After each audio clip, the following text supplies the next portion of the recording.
What's up, everybody? Welcome to the video. We're going street racing this weekend for the Grand Park 175 in downtown Chicago. This will take place on Sunday, July 7th around 5 p.m. Eastern. And I'm not really sure what to expect this week. It could be really cool. It could be really boring.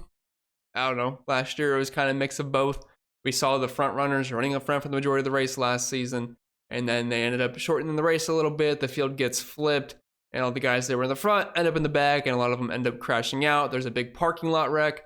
SVG gets through it somehow, wins the race in his first ever Cup start, which I thought was really cool. And speaking of guys getting screwed over and going to the back with the field getting flipped, last week at Nashville was absolutely brutal. Everything was sunshines and rainbow at the very end. Denny Hamlin was going to win the race. All the guys we needed up front, they were up front. And then one act of terrorism later from Austin Cindric. He wrecks with 2 to go. 5 overtimes later, Joey Logano running 20th all day ends up winning the race, and all the guys up front end up in the back. It absolutely sucked, but I'm trying to move on. We're going to have to together, but man, that was absolutely brutal. If this happens to be your first time here, what's up? My name is Chris Pennell. I break down NASCAR DFS each and every single week on this channel. Videos on Saturdays, live streams on Sundays. Race starts a little bit later this weekend, so probably around 1 or 2 p.m. Eastern will be the start time, so come and say hi. Always a good time. And really quick, I gave a shout out to David Smith last week for winning the YouTube comment contest. Christopher Bell led 131 laps, and he had about 130, so one off. Very impressive. If you want to join this week, all you gotta do is comment down below who you think is gonna lead the laps, most laps, and how many, and the winner will get a cash prize. If you enjoy, make sure you like down below, subscribe to the channel if you're brand new, and let's dive right into it. All right, let's talk some strategy here for Chicago. It's gonna be the same as any other road course because we have less than 100 laps, so downer points are really not going to be that abundant. So it's basically just a finishing position and place differential race. Now, last year, I was all about just fading the chalky place differential plays at road courses because they pretty much just ran green, and all the guys that started up front pretty much finished up front. And they can still do that these days. If you're fast, you're going to start up front, and there's a good chance you'll hold that track position. But at the same time, some of these place differential plays, it's a lot easier for them to come through this season because if we're guaranteed stage cautions, there's just more chances for strategy, more chances for cautions in general, more chances for the field to get jumbled up, and they can play off strategy a little bit to get themselves track position.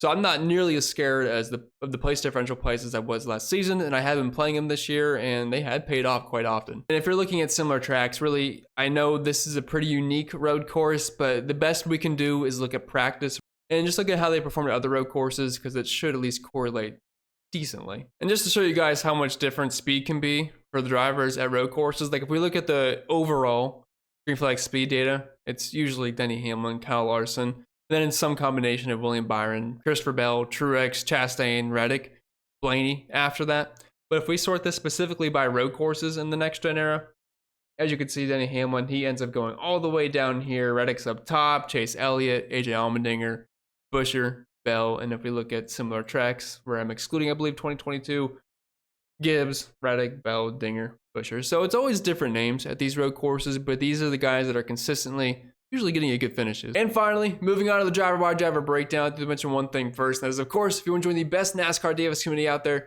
link is down below the description or the pinned comment for the Patreon. You get access into the entire NASCAR model, which is all color coded nice and neat, so it's quite easy to follow all the data that I look at every single weekend.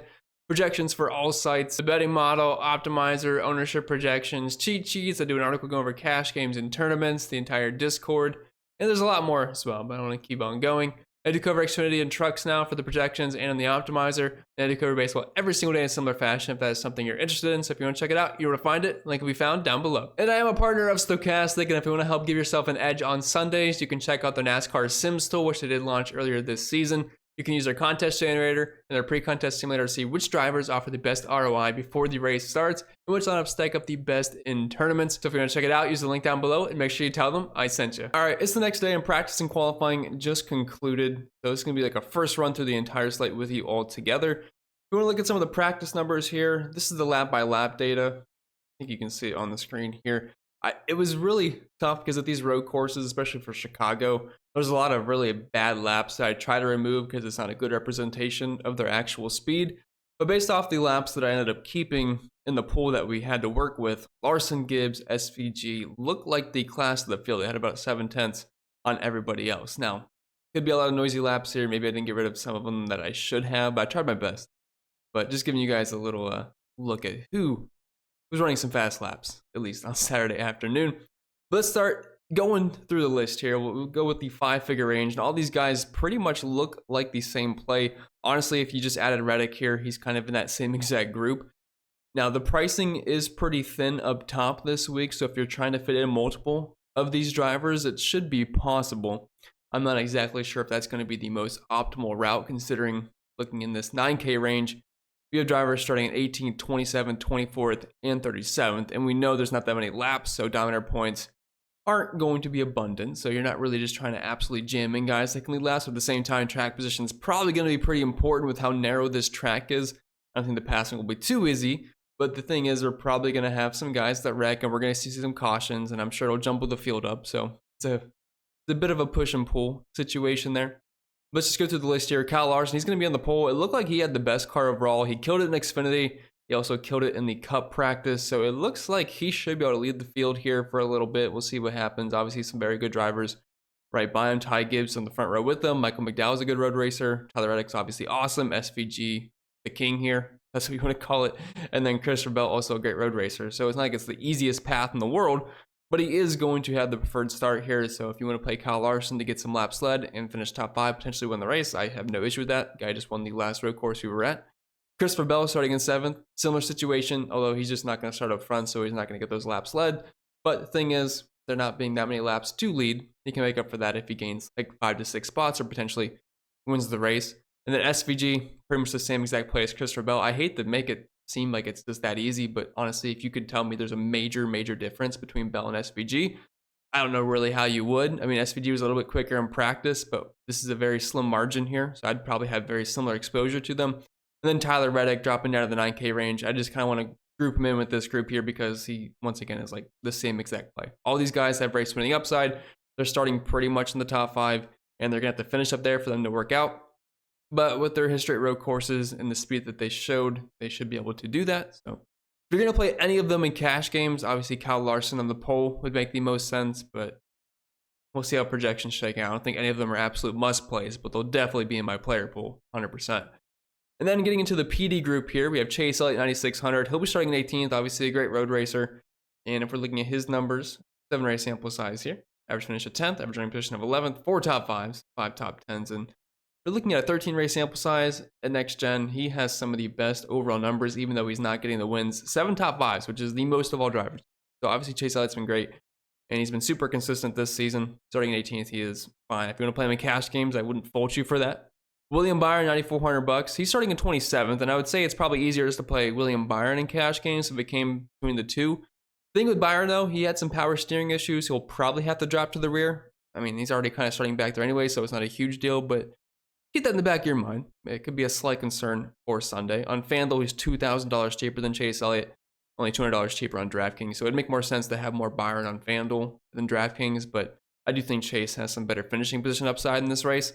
Martin Truex Jr., $9,200, really cheap on FanDuel, only $9,000. He's starting in 24th, just slow qualifying efforts, wasn't exactly the best car in the world, but I think by the end of the race, he should be a top 15 contender, so I'm not going to rule him out, but I love that FanDuel price. If I'm playing him on any site, it's going to be on FanDuel. And then AJ Allmendinger, like if you're going to play one of these guys, prioritize them. I think for cash games, Dinger does make the most sense. He is starting nearly dead last, only $9,000, starting at 37th, and we know AJ Allmendinger always has race winning upside at the road courses. Now he's probably not going to be able to do that starting all the way back in 37th for this race, but there's a reason he was top 10 in odds before the P&Q session. So I think Dinger obviously makes the most sense here. He's pretty easy to get to, and if you're looking at his overall numbers, and this is a lie, it's not intermediates. I always forget to change this. So do not look at that. That is just simply 2023 road courses and beyond. But Dinger obviously makes a lot of sense here, starting at 37th. Dropping down to the 8K range, we have Chris Buescher, $8,800. He'll be starting at 16th. He's going to have to drop to the rear, which does put his top 10 record in jeopardy. The guy has been an absolute menace, getting top 10s at road courses. 8 race sample size since 2023. Average finish 7.3 and 7 top 10s in 8 races. And if we date back for a 14 race sample size, average finish of 8th and 12 top 10s in 14 races. He's been absolutely incredible. The thing is, though, with him starting in the rear, starting in 16th, I'm going to have a really hard time getting to him, especially at that price point. And Michael McDowell, I feel like Michael McDowell and Chris Buescher are always guys I play every single week at road courses. But with him starting in 3rd, that's a pretty tough path. He's going to have to pretty much stay in the top 5 for him to be optimal. Over on FanDuel, $11,000. There's a lot of downside here for a race that could potentially get chaotic. I mean, I think at first, at least for a while, we could just see where this is a big track position race, but I'm sure it's going to just get messed up at some point. So starting in third puts him in a tough spot. Ty Gibbs starting in second. He's pretty much the same play as Michael McDowell, but I do have more interest in Ty Gibbs here. I just think the car is going to be a little bit better. He was faster in practice. Starting in the front row, only $8,400. I think both are certainly playable, but it's going to be tournament only. But I would feel more comfortable with Ty Gibbs. Ross Chastain, $8,200. He is cheap on both sides, same exact price. He's starting in 14th. He's usually a top 10 contender at the road courses, so he's going to be a tournament play because I just feel like a lot of people are going to get to, say, Elliott, Byron, Truex, Dinger range, where I'm not really sure how owned the AK range is going to be at all because there's just really no one to get here. And then obviously we have the race winning contenders from 9,800 and above. So it kind of leaves the AK range in a bit of a dead spot. So he'll be a tournament play. Daniel Suarez kind of in the same boat. He had some extra time in Xfinity, so extra track time can always help, and he looked pretty fast during Saturday's practice session. Obviously, he was good in qualifying as well, but he's going to be in that tournament pool, but probably not someone I really get too often. And then Denny Hamlin starting at 11th. He usually qualifies well at these tracks, but by the end, it doesn't usually end well. And if you guys remember Sonoma, he blew up in the first couple of laps, absolutely brutal. But the Toyotas had a lot of speed, so there is potential he could hang within the top 10, but I do have a really difficult time trusting him, so he's kind of in that same range where he's a tournament play, but probably not someone you get to unless you're playing 20, 150 lineups. 7K range, it's not going to look too exciting, I think, just eyeballing it here, but we will see. 6K range, maybe some fun plays, but we're going to be forced to play some of them, so let's try to figure this out. We have Ryan Blaney starting in 17th. I feel like he's just going to finish around 15th. If you're looking at an A-race sample size here, average finish 17th, average running position of 20th. I don't really see a ton of upside here. He's just one of those guys where Blaney's cheap and cheaper than normal, so that could bump his ownership up a little bit, but I don't expect fireworks. Kyle Busch starting in 19th. Kyle Busch is actually a really solid road racer. If you're looking at this A-race sample size here, average finish of 10th, average running position of 11th, 4 top 5s and 5 top 10s. Like if I had to pick between Kyle Busch and Ryan Blaney, I would take Kyle Busch here. And if I have the practice results pulled up, just trying to see if we can make much of a difference here. Ryan Blaney down here, Kyle Busch, pretty similar practice times, so really not much to differentiate from there. Because I don't really want to look at the lap averages because I saw SVG was like 37th in the 5 lap. I just deleted that, and I don't know, I really don't think the 5 laps too much to look at, so I don't really like practice. That's why I was kind of looking at the overall practice time just to see who was laying down the best laps. Joey Logano's probably going to be a cash play, $7,600 starting in 32nd.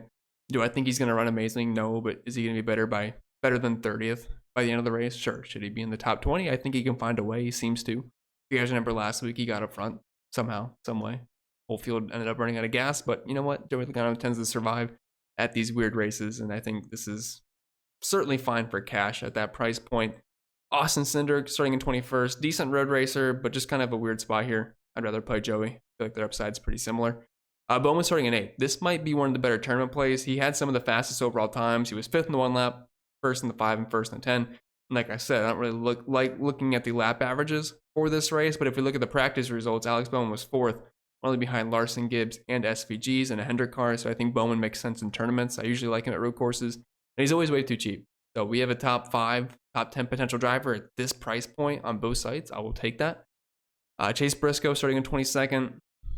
Probably finishes right around 20th. I don't really see a lot of upside here. If looking at his numbers, average running position of around 20th, average finish at 22nd. Like the upside's very limited. Brad Keselowski is going to be dropping to the rear. I usually hate playing Brad at the road courses anyway because he always tends to spin at some point. Good finish at Sonoma. Ended up paying off for where he started.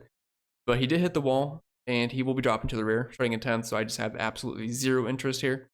Dropping down to the 6K range, Joey Hand. So I actually don't hate him, starting at 38th. Obviously, he was very slow in practice, but he is an RFK car, so it's not the worst, and the guy's a good road racer, so if you're just looking for PD back here, I think Hand's fine. Todd Gilliland's a decent road racer, starting in 26, and obviously this front row team's had a lot of speed. Obviously, Michael McDowell was great, and Gilliland just seems to find a way to get good finishes almost every single week this year. Average finish at 20th, running position of 22nd at road courses. I don't mind Todd Gilliland. Justin Haley's a good road racer as well. I know he led some laps here last year, and honestly, he was competing for the win at the end, but lucked out due to the field flipping over. But starting in 23rd, the 51 car has been good. Whether that's Justin Haley or they've definitely revamped their stuff, but starting in 23rd, he's fine. It's not like a standout play, but I think he can kind of hold ground and compete for a top 20. Hocevar starting too far up for me. Don't really have much interest here.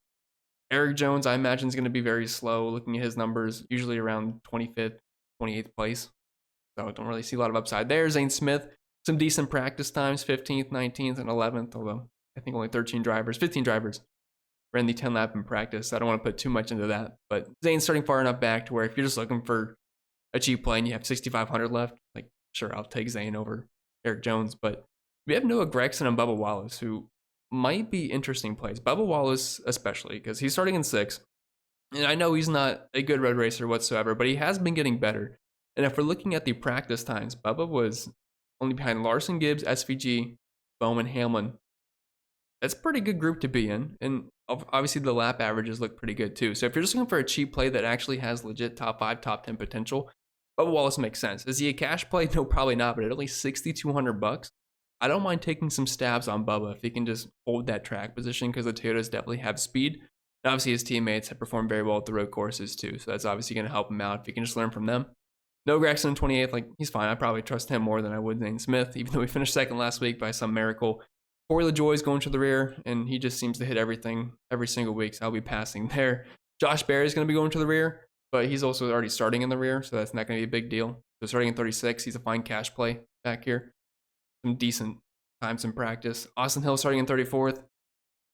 I can't imagine he's going to be that fast, but if you're looking at the practice results, he wasn't a 34th place car. He was a little bit better than that.